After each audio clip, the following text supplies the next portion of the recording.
que é, inclusive, uma das terapêuticas que é recomendada para a desobsessão, né?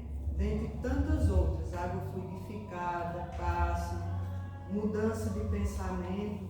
O Evangelho no Lar é uma instituição que toda família tem que ter. Quando eu falo aqui, hoje eu estou falando, nós somos espíritas. Estou falando dentro de uma casa espírita, mas não necessariamente só os espíritas fazem o Evangelho no Lar, ou devem fazer. Toda religião deve instituir dentro do seu lar o culto do Evangelho no Lar, o estudo do Evangelho de Jesus, que na realidade o culto do Evangelho no Lar é você trazer os ensinamentos de Jesus para você estudar dentro da sua casa.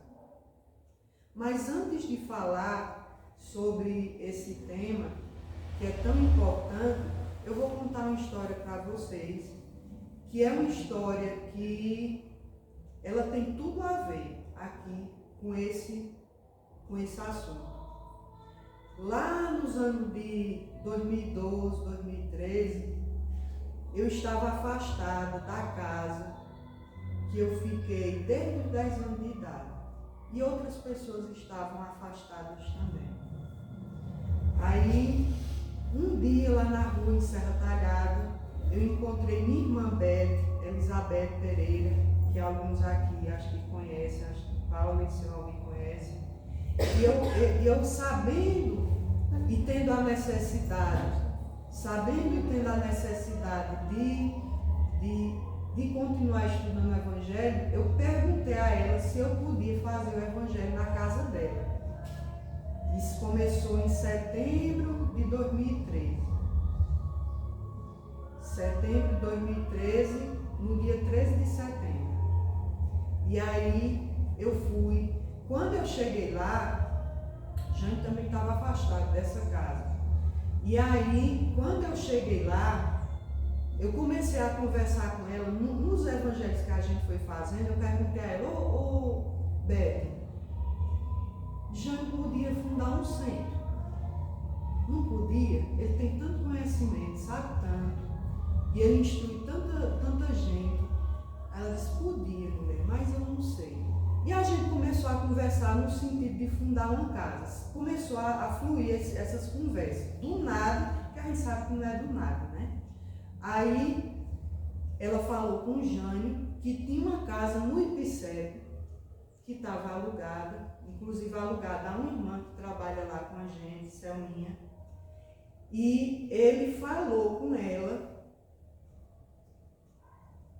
e ela saiu da casa, e a gente fundou a casa. No começo era só a casinha, 2 quartos, uma sala, uma cozinha, bem pequenininho, Paula lembra, bem pequenininho. Depois a gente fez um barracão na parte de trás, que era um terrenão. Aí depois os trabalhadores começaram a se movimentar, fazer bazar, fazer festa de setembro, vender comida na festa de setembro, tinha a barraquinha do centro. E aí, a casa começou a ser construída. Hoje ela está lá com 3 andares, está terminando de ser construída, mas tudo isso começou por um Evangelho no Lar. É justamente essa história toda que eu contei para vocês, é só para dizer que tudo começou por um Evangelho no Lar. Nós não tínhamos intenção nenhuma, mas a espiritualidade tinha toda a intenção. E aí, nesse ano, 2012, 2013, misa, primeiro foi eu e Beth, nós começamos na casa dela. Depois chegou Misa, que é outra irmã nossa, trabalhou aqui, trabalhou lá também, em algumas oportunidades para eu trabalhar aqui. Depois chegou Graça, que ainda hoje está lá na casa, na recepção. Depois chegou Joana, que já está em outra instituição, né? Voltou para a instituição antiga, mas todos estão trabalhando, é assim, no bem. Aí o que é que acontece? Ninguém confiava na gente. Assim, eu imagino, assim, quando evangelho, vinha para o centro, a gente notava assim, que o pessoal não tinha assim, aquela segurança. 5 mulheres fazendo o evangelho. Aí Misa conhecia seu Almir falou comigo, conheceu Bete, e seu Almir abriu as portas do despertar da consciência para as 4, para as 5. Para as 4, no caso eu vou explicar, porque eu não. Para as 4 meninas, no sábado de manhã, virem ter um curso de mediunidade. Todo o curso de mediunidade que ele deu já lá, depois que a casa já estava formada, e o curso que ele dava aqui, ele deu às 4 meninas, as 4 mulheres.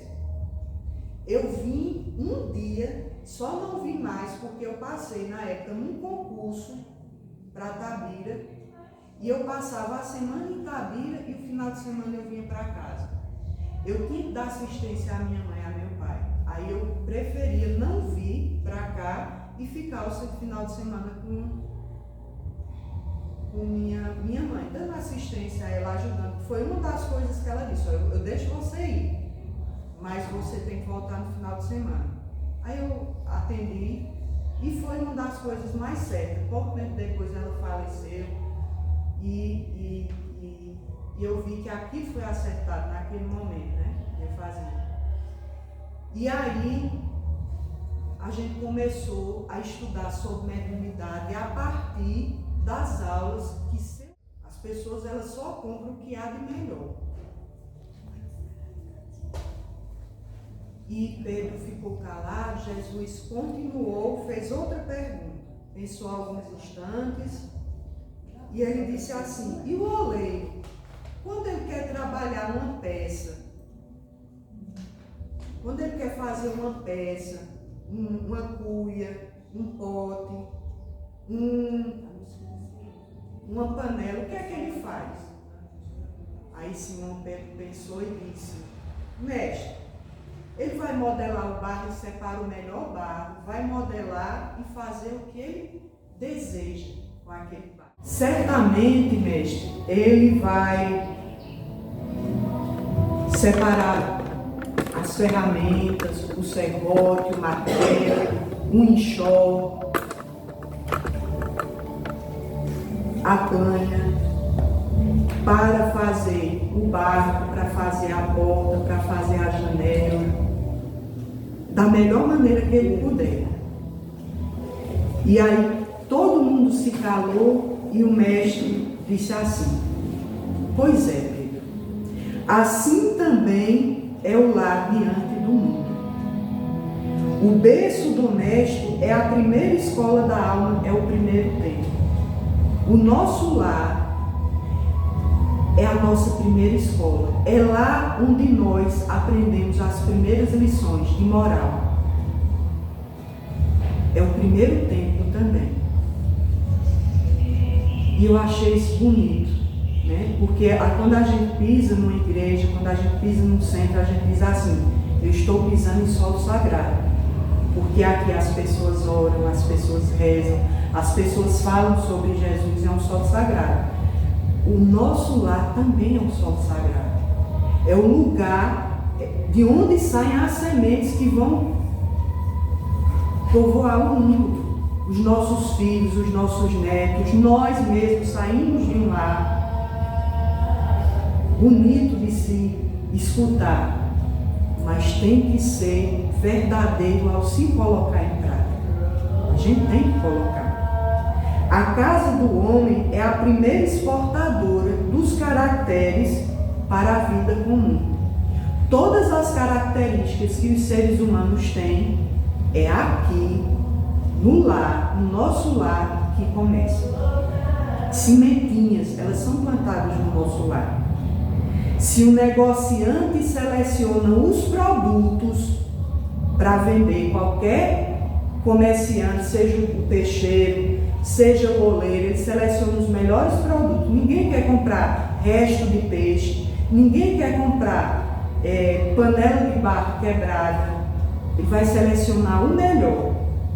Se o marceneiro não consegue fazer um barco sem afeiçoar a madeira, como é que a gente vai esperar uma comunidade, né, segura e tranquila se o lar ele está desequilibrado?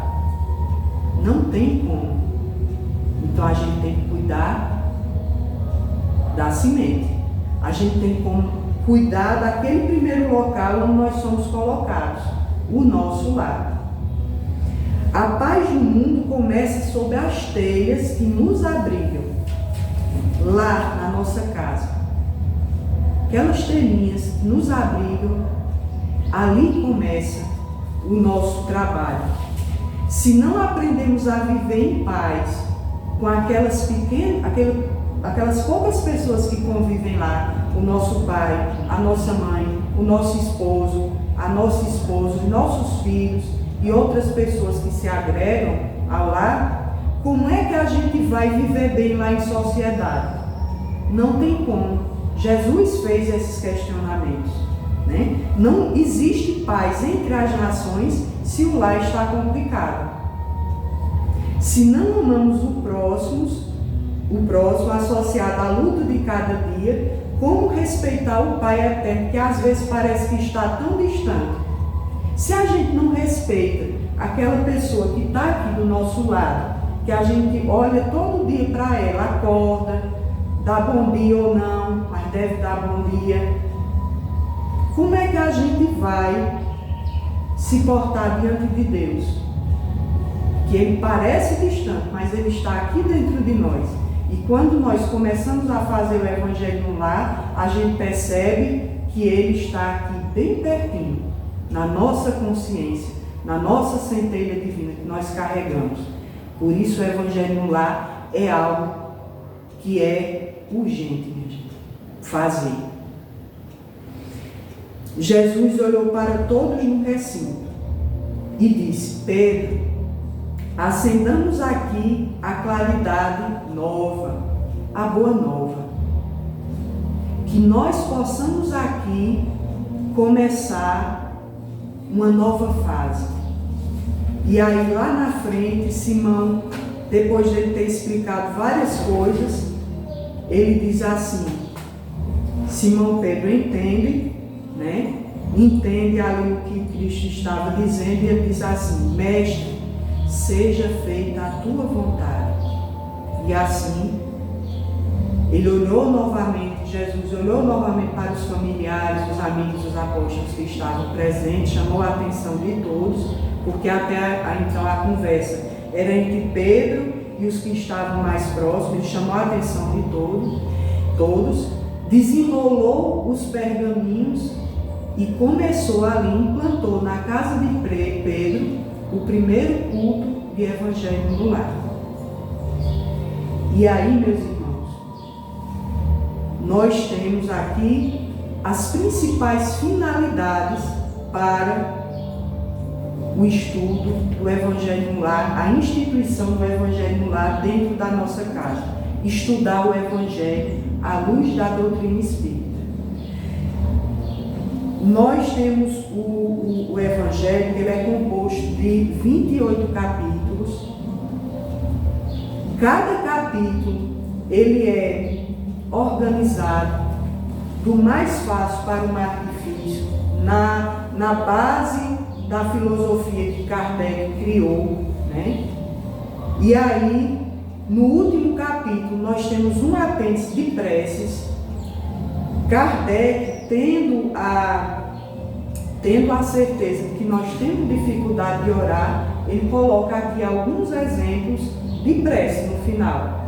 Mas quer dizer que eu só posso fazer se for essas preces, Ira Augusta? Não. A prece, ela deve ser espontânea, com as palavrinhas que você conhece. Às vezes a gente vai fazer uma prece, não, eu queria tanto saber usar aquelas palavras que Paula usa. Não, as palavras que ela usa, tudo bem, escute, mas use as suas, porque tem que sair daqui, né?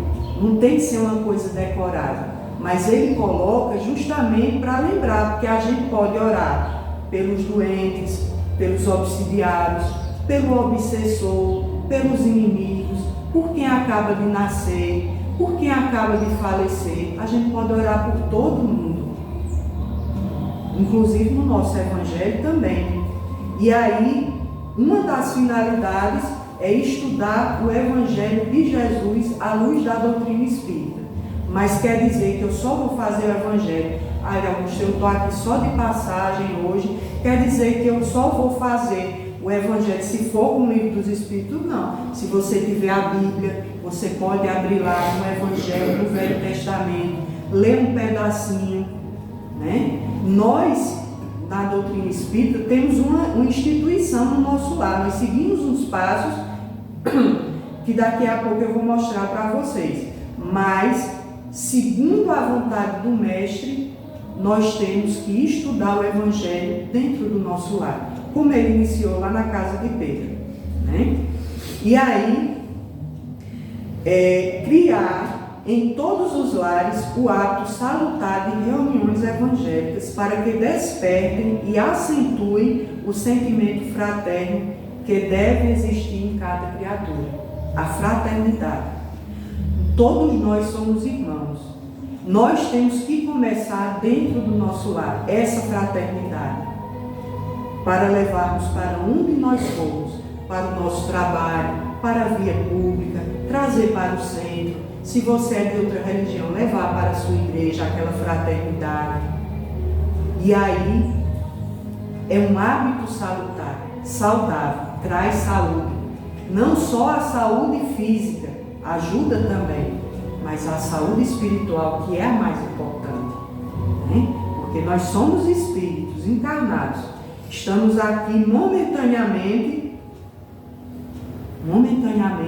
encarnados, mas nós daqui a pouco vamos voltar para lá. E se a gente não fortalecer o nosso lado espiritual, fica difícil quando chega do lado de lá. Ter um momento de paz e de compreensão que o Evangelho no lar nos oferece, unir mais as criaturas, proporcionando-lhes uma vivência mais tranquila. Quando a gente faz o Evangelho no lar, a paz ela se estabelece. Como eu disse no iníciozinho, você tem mais paciência e essa paciência faz com que você viva melhor com o outro, entenda mais o outro. Né? Tornar o Evangelho melhor compreendido, sentido e exemplificado no lar e em todos os ambientes. Então, quando você estuda o Evangelho no seu lar, você tende a levar essa energia tão boa, tão positiva para os outros lugares onde você vai. Se você vai à casa de um amigo, se você vai a uma festa, você leva aquela paz e você sente na casa onde você entra que tem o Evangelho no lar. Principalmente quem é médium. Eu não tenho mediunidade ostensiva, mas eu já me sinto bem no lugar que eu sei que faz Evangelho. Tem uma amiga minha lá em Serra Talhada, que ela é trabalhadora do centro, e ela tem um ambiente onde ela recebe as pessoas, e eu sou cliente dela, e a gente chega na porta, a gente já sente a energia. E outro dia ela me disse, olha, Guta, antes de começar aqui o meu estabelecimento de trabalho, todos os dias eu vinha, e aqui nesse local onde eu recebo as pessoas, eu fazia o Evangelho. E é nítido a diferença de outros lugares que você entra. É uma paz, é uma calma, a energia do Evangelho, né? As pessoas sentem em volta, né? Chega a não dar vontade de sair do local. A pessoa sai porque outra pessoa chega e a pessoa tem que sair. Mas o ambiente se modifica, né? Daqui a pouco a gente vai falar sobre essa questão de modificação do ambiente espiritual.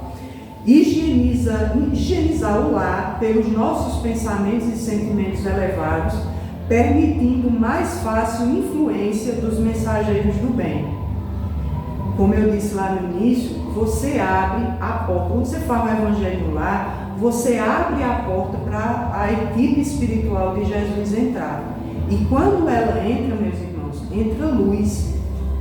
A casa da gente vira um ponto de luz para receber entidades, inclusive entidades que vêm fazer trabalhos aqui na face da terra. Lá no livro Os Mensageiros, na casa de Dona Isabel, que ela é uma viúva encarnada lá no Rio de Janeiro, o marido dela já é desencarnado. E André Luiz, ele precisa vir fazer uns trabalhos aqui na crosta terrestre. Só que para fazer, aí os mentores lá do nosso lar disseram a ele que ele tinha que ficar, ter um ponto de apoio, que era justamente a casa de Dona Isabel. Dona Isabel era viúva, tinha filhos, era uma pessoa muito pobre, mas ela tinha o hábito do evangelho no lar, na casa dela. O marido dela trabalhava junto com ela, só que o marido já na espiritualidade e ela encarnada ainda. E aí ela recebia aquelas pessoas, orientava, ajudava, né? Tinha apartamento de unidade dela, ela recebia em casa. E aí a casa dela, André Luiz estranhou, porque quando ele chegou na casa dele, lá no livro Nosso Lar, ele entrou na casa dele, porque a casa dele não tinha proteção, ele entrou. Mas na casa de Dona Isabel, o esposo dela, desencarnado, veio abrir a porta para ele não conseguiu entrar. Por quê? Porque a casa era imunizada com a oração, com o evangelho. Olha que coisa interessante, né? Para a gente fazer na casa da gente. Eu estou contando aqui uma história de 2 livros, mas deve ser uma realidade na nossa vida, para a gente aprender a imunizar a nossa casa. Ampliar o conhecimento liberal e espiritual do Evangelho para oferecer com maior segurança a outras criaturas. Como o Evangelho no lar, ele deve ser instituído num dia da semana, num horário que você saiba que está em casa, ou seus familiares todos, você vai estudar. Começou o livro, terminou o estudo, começa de novo. E é direto, de Augusta, até o fim dessa encarnação. Isso é verdade, porque quando chegar lá do outro lado a gente vai continuar estudando também. Não para não, viu? Não para não. Quando a gente chega lá do outro lado, continue estudando. Então, deve ser ininterrupto. Terminou o estudo do Evangelho, começa de novo. E assim por diante. A gente vai aprendendo aquelas histórias e vai tendo mais embasamento para ajudar outras criaturas que precisam. Quantas e quantas pessoas a gente não encontra no nosso trabalho, na rua, vou passando aqui, converso com uma pessoa, ela conta um problema. Eu posso dar um exemplo daqueles? Devo. É obrigação minha, enquanto cristã, ajudar a criatura. Mas eu só vou ter essa força se eu estudar. E o culto do Evangelho no lar vai propiciar isso, né? Facilitar no lar e fora dele o amparo necessário para enfrentar as dificuldades materiais e espirituais, mantendo operantes os princípios da oração e da vigilância, né? Então a gente vai instituir um dia, mas lá no nosso centro, a gente fala na entrevista que não necessariamente, por exemplo, você institui o sábado, o meu evangelho é no sábado, 6h30 da noite. Aí, na semana que eu estiver mais aperreadinha, me sentindo mal, às vezes sentindo mesmo uma influência, um monte de problema para resolver, nessa semana você deve fazer o evangelho todo dia. 15 minutinhos que você tira ali, não vai assim, como é que eu vou dizer, atrapalhar o seu dia. E vai ajudar e muito. Mas a instituição do dia deve continuar. Na semana que tiver tudo legal, tiver mais calmo, faz só naquele dia. Mas na semana que tiver mais aperreadinho, faz. E aí, a questão da vigilância, né? Sempre estar em oração, sempre estar mantendo bons pensamentos. Na hora que a angústia vier, na hora que o medo vier, lembra do ensinamento da palestra. lembra de abrir um livro, lembra de abrir o Evangelho, vai mudando o pensamento. Isso deve ser uma luta constante de nós para com a espiritualidade que quer nos atrapalhar. Porque tem aquela espiritualidade que nos ajuda, está a postos. Basta que nós venhamos a dar vazão para eles chegarem. Mas deve ser operante e constante, né? Para que a gente, e as dificuldades, como eu já disse, elas não vão deixar de acontecer. Elas vão continuar acontecendo. Mas você vai mudar. Você vai se posicionar diferente diante do problema. Elevar o padrão vibratório dos componentes do lar, a fim de que ajudem com mais eficiência, o plano espiritual na obtenção de um mundo melhor. Lá na frente, nós vamos ver uma ilustraçãozinha de como, mas eu já vou falar aqui, de como o padrão vibratório ele muda. Quando a gente passa a estudar sobre a vida de Jesus, quando a gente passa a falar sobre a vida de Jesus no nosso lar, o nosso padrão vibratório ele aumenta.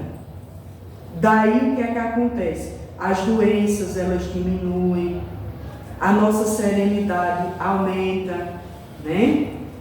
E o plano espiritual ele vai se achar meios de nos ajudar quando a gente procura. E é um atozinho tão simples que 15 minutos você faz aí no seu evangelho e consegue se melhorar e consegue melhorar as pessoas que estão ali no seu. A espiritualidade quando chega na nossa casa, ela vai fazendo uma limpeza, vai limpando. Por isso que a gente se sente melhor num lugar que faz evangelho no lar.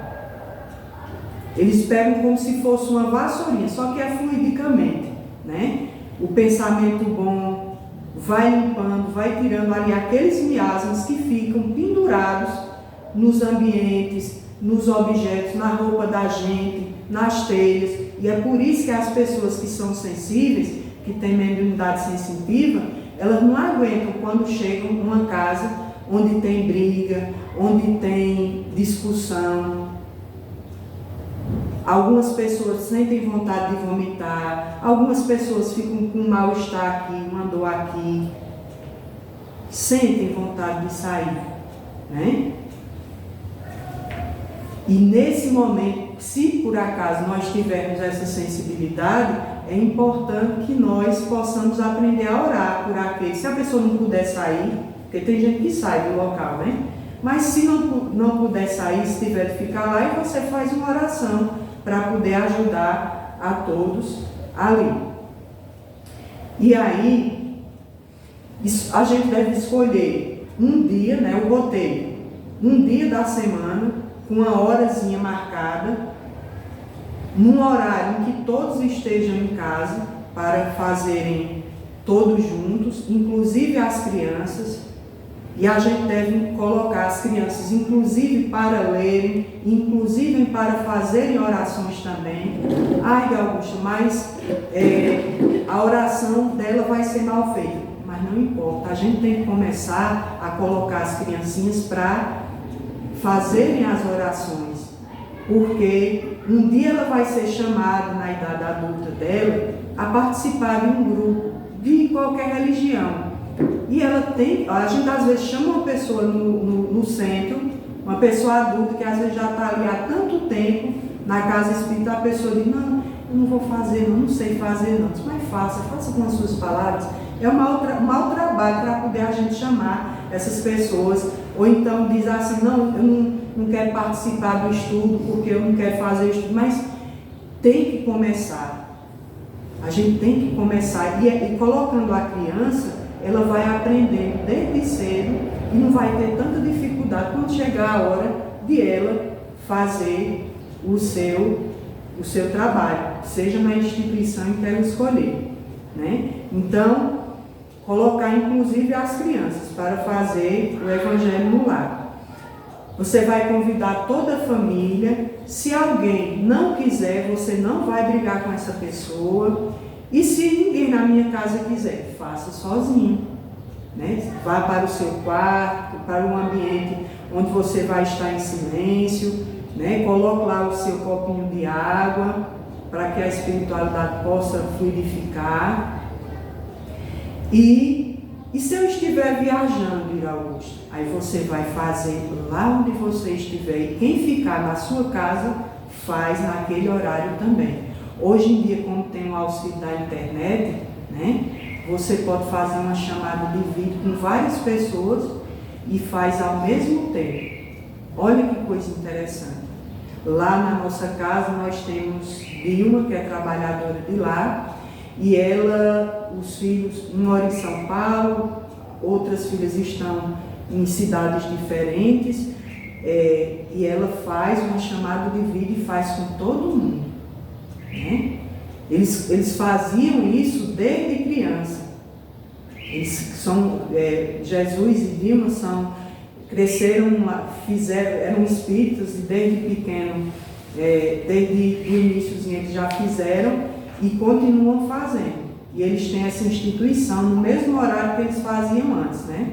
Inclusive, lá na casa dela, ela disse que criou o hábito de fazer um caderninho do Evangelho no lar, onde ela colocava lá a data, onde ela colocava o tema que foi tratado naquele dia e onde as pessoas assinavam. Se tivesse visita, assinava também. E ela disse que é interessante porque a assinatura dos filhos, no primeiro momento, né, em que aquela assinaturazinha, a letrinha garatujinha, e foi mudando, e ela achou isso interessante. É interessante, né, a maneira que eles fizeram. E a gente deve copiar os bons exemplos.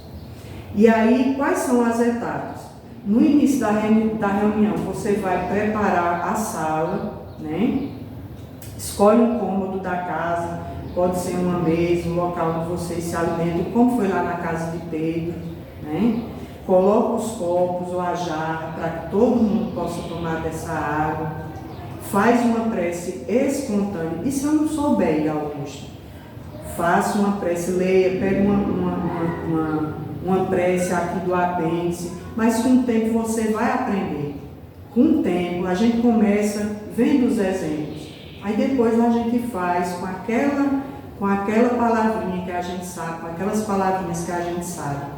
E aí coloca o copo com água numa jarra, faz a leitura do Evangelho. É bom que a gente faça em voz alta, porque tem alguns irmãos. Se você estiver sozinho, faça em voz alta também. Se eu estiver em família, é poder fazer em voz alta também, para todo mundo escutar.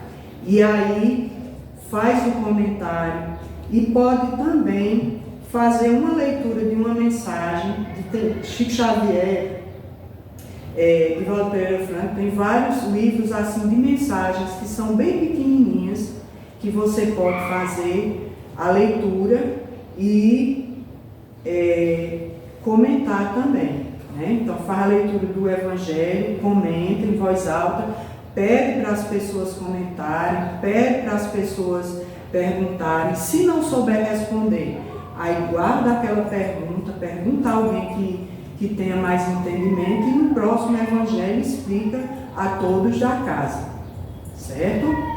E aí nós temos as vibrações que nós podemos fazer para dentro do nosso Evangelho. Ah, mas eu só vou fazer oração pelos meus familiares? Não, eu devo fazer orações pelo mundo. Olha, nós podemos fazer vibrações, vibrar pela fraternidade do mundo, né? Nós sabemos que o mundo está muito conturbado. Nós podemos fazer orações pela paz do mundo. Vamos começar com essa paz dentro do nosso lar. Nós podemos pedir pelo equilíbrio de toda a humanidade. Você pode fazer até um caderninho. Eu tenho um caderninho lá em casa.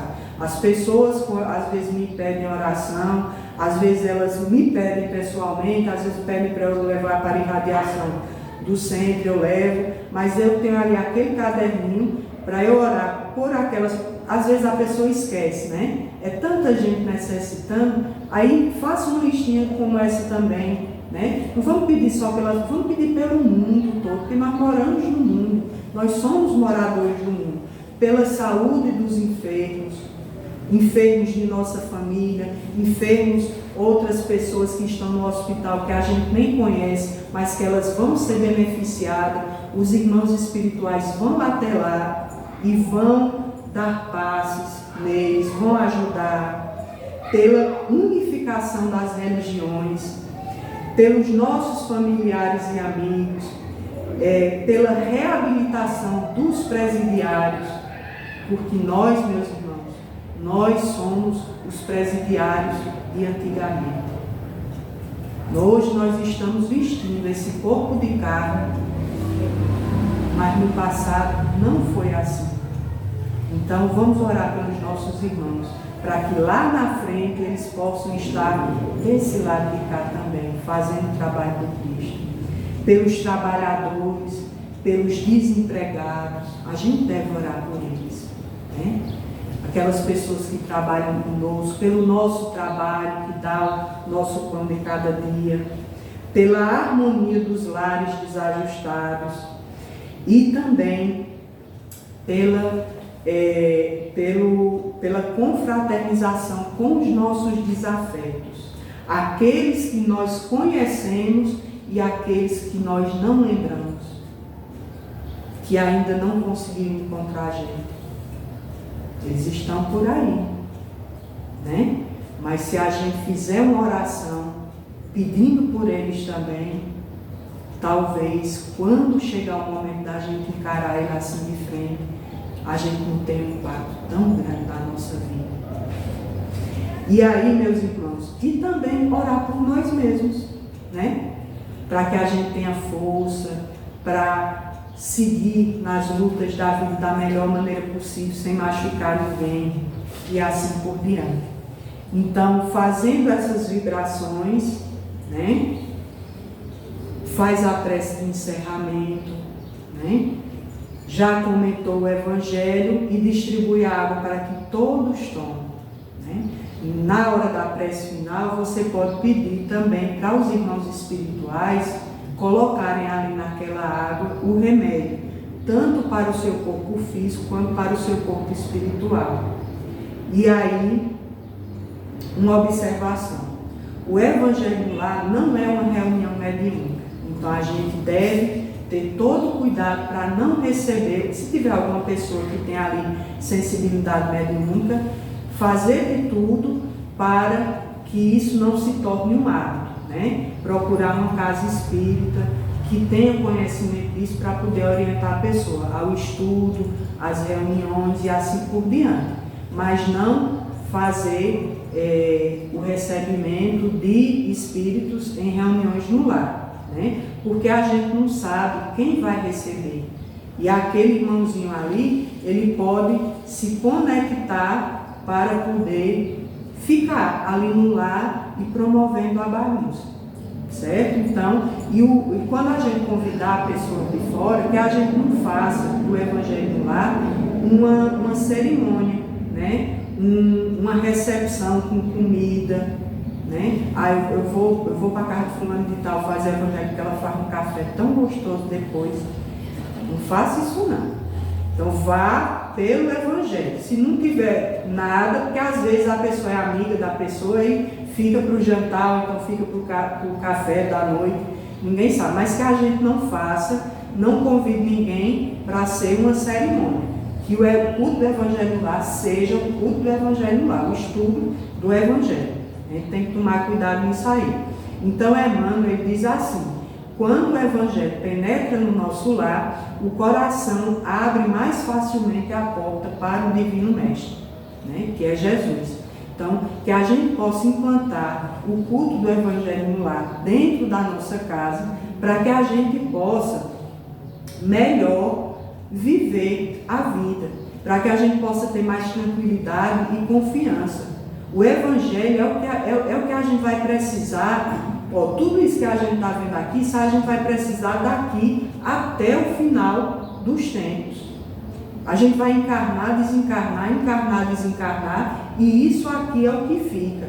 Nada que é material fica. A gente tem que investir no espiritual, não só no nosso. Nós temos que investir também no espiritual daqueles que são tutelados nossos.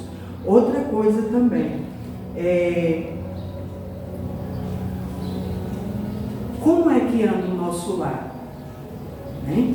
Será que o nosso lar ele está conturbado, cheio de briga, cheio de confusão, cheio de maledicência, ou ele é um lar onde se cultua o Evangelho no lar? Então a gente tem que analisar qual é o lugar melhor de se viver. Com certeza num lugar onde a paz reina e o amor. E qual seria o sentimento que Jesus teria ao adentrar o nosso lar? Vamos pensar um pouquinho. Se ele tivesse de entrar na nossa casa, como é que ele iria se sentir hoje? Né? Então vamos trazer esse hábito para a nossa vida. Pronto. Aqui, a psicosfera da Terra, ela é formada pelas criações mentais de cada família, de cada lar. Quando você faz um evangelho na sua rua, toda a rua ela é beneficiada. Aquela luz que se acende na sua casa, ela vai ser percebida pelos espíritos protetores de cada família, que vão se beneficiar com aquela luz. Quando a sua casa é num prédio, todo o prédio é beneficiado. Todos os lados daquele prédio é beneficiado. Olha que coisa interessante para a gente instituir na nossa vida. E o que é que melhora a psicosfera da Terra? A psicosfera de cada lar. Então, que a gente possa melhorar a psicosfera da nossa casa para ajudar Jesus na psicosfera do mundo. Não é? Então, aqui, deixa eu adiantar aqui, que eu quero contar uma história para vocês. Trazer as claridades da Boa Nova ao templo da família é aprimorar todos os valores que a experiência terrestre nos pode oferecer. O que é que nós estamos vendo aí na imagem? Uma casa com duas mãos assim e uma tempestade em cima. É assim que fica, é desse jeito. Não, essa imagem é justamente isso aí. A espiritualidade, ela faz essa imunização com o nosso lar. Que nós devemos começar a instituir lá na nossa casa. Disciplina, disciplina e disciplina. Se você começou o Evangelho dentro de sua casa, nunca pare.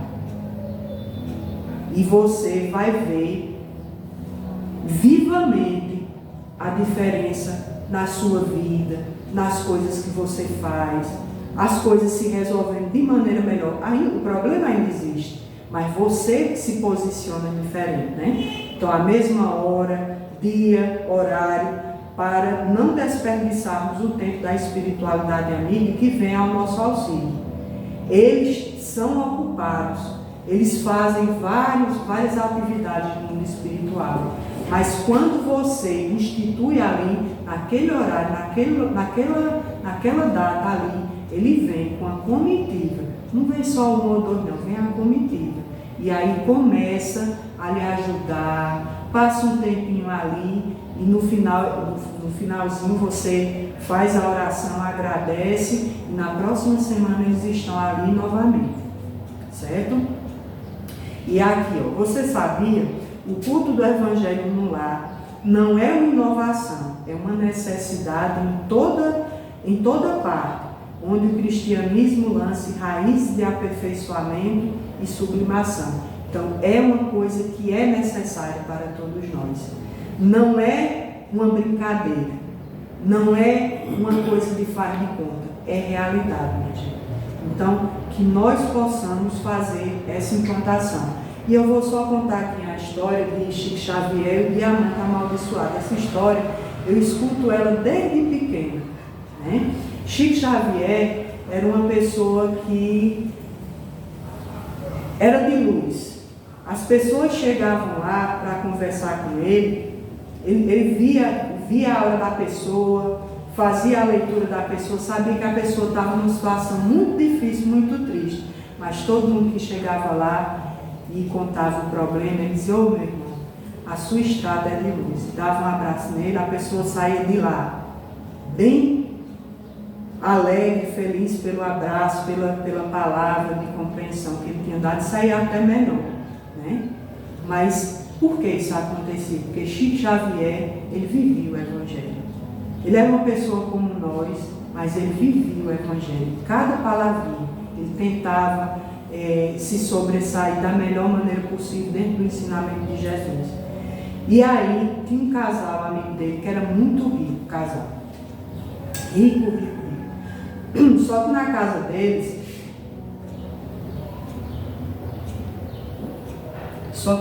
desse casal, começou a aparecer muitas dificuldades dentro de casa. Filho brigando com o pai, mulher discordando com o marido, nada estava dando certo. Continuavam amigos, mas nada conseguia ir para frente. Aí eles, conhecendo Chico Xavier, disseram: mulher, vamos lá conversar com Chico Xavier. E aí eles foram, expuseram a situação, disseram do tanto de sofrimento que eles estavam passando. E aí Chico Xavier disse assim: olha, meus irmãos, a espiritualidade a mim está dizendo aqui para vocês que vocês devem começar a instituir o Evangelho no lar, na casa de vocês. E depois de 5 anos, Jesus vai mandar um presente para vocês. E assim eles voltaram para casa muito felizes com isso. E começaram, naquela semana mesmo, instituir o culto do Evangelho no lar. E aí o que foi que aconteceu? Quando chegou os 5 anos, tudo já estava melhor, tudo já estava... a empresa começou a seguir o seu rumo, os filhos já estavam de bem com os pais, já não havia tanto atrito entre o marido e a esposa. E aí, no dia que completou 5 anos, eles fizeram o Evangelho lá tão felizes, porque eles sabiam que no próximo dia viria o presente. Eles confiavam em Francisco Xavier. E assim eles fizeram o Evangelho nesse dia, ficaram tão felizes que foi até mais tarde. Aí foram dormir e quando acordaram no outro dia, a casa estava toda arrombada. E eles começaram a descer, né, que ele dormiu no primeiro andar, desceram, viram a bagunça em casa e foram para o cofre. Quando chegaram lá no cofre, perceberam que várias coisas de valor tinham sido roubadas, inclusive o diamante, que era a peça mais preciosa que eles tinham dentro de casa. E aí o que foi que aconteceu? Eles ficaram questionando Chico Xavier e resolveram ir lá em Uberaba para conversar com Chico Xavier. Chegaram lá, disseram: mas Chico Xavier, você não disse que depois de 5 anos teria o presente, e o presente que a gente ganhou foi a casa da gente ser arrombada. E o diamante, que era a peça mais preciosa, ele foi roubado. Eu disse: oh meu irmão, pois é. Na casa de vocês, quando vocês vieram lá na casa de vocês, naquela época, há 5 anos atrás, aqui, falar comigo, existiam 128 espíritos que estavam ligados a esse diamante. Que esse diamante ele já tinha sido uma peça que passava de mão em mão, e muita gente tinha se suicidado por conta desse diamante, muita gente tinha matado, muita gente tinha morrido, e todos estavam ali ligados àquela peça. Por isso que na casa de vocês estava aquela confusão generalizada. 100 conseguiram se evangelizar. 100 espíritos conseguiram se evangelizar. E os outros 28, eles não quiseram conversa. E aí a solução que a espiritualidade arranjou foi tirar ele da casa de vocês. Aí eles compreenderam tudo. Compreenderam tudo e esse é um exemplo vivo, real, que aconteceu com o nosso irmão Franciscano Xavier. E com essa família que conhecia ele, né? Então, a implantação do Evangelho no lar, meus irmãos, não é uma coisa que tem que ser deixada para depois, tem que ser agora. Comecemos agora. Se nós não temos o culto do Evangelho no lar, na nossa casa, que nós possamos implantar. Se ninguém quiser, faça sozinho. Nesse molde aqui, a prece inicial, leitura do Evangelho, leitura de uma mensagem, coloca um copinho d'água, lê em voz alta para todos os espíritos escutarem, faz a prece final, não leva 15 minutos. E é uma terapêutica contra a obsessão, contra o suicídio, contra a nossa, as doenças espirituais, que hoje em dia estão muito em voga, e a gente tem que tomar essa atitude. Não é o outro que tem que começar. Comece você também, certo? Então, eu estou muito feliz de estar aqui, muito feliz mesmo, viu? Como eu disse a vocês, a gente começou muito pela ajuda de seu amor. Eu agradeço muito. O Grupo Espírita Novo Horizonte agradece muito o trabalho que o senhor fez e faz. A gente se sente muito feliz em ajudar. Eu me sinto em casa aqui, de verdade. Eu me sinto em casa. E em pensar nas coisas que eu aprendi depois que ele começou a ensinar, né?